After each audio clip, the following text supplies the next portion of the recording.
Umphathiswa wezempilo eMpumalanga unkosikazi Sasekani Manzini ushiyeke ebambo ngezantsi ngendlela abantu abangayithobeli ngayo imigqaliselo yeCOVID-19. Umphathiswa ebetyelele udederhu lwevenkile eHazyview.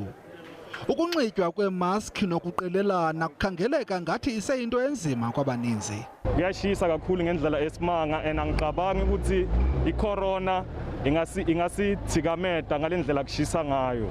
Ayakhula ke amanani olosuleleko yintsholongwane kwiphondo yaye nabantu abangena ezibhedlele bathande ukuba baninzi. We're having over 300 and something people that are hospitalized, of which is something that is a concern because on a daily basis we are seeing an increase in the number of people being hospitalized. Abasemagunyeni bakwavakalise inkxalabo kukungathotyelwa kwemigqaliselo yeCOVID-19. Of concern is that we can see that our people are not complying in terms of the health protocol. Most of the people, they're not wearing their masks. Some of them, they are having their masks but not wearing them. Zifike zadlula iziyunguma zeChristmas. Abasemagunyeni bathi balindele ukuba akhule nangakumbi amanani olosuleleko kwiphondo nanjengoko uninzi lwabantu luza kubuya emakhaya luze emisebenzini.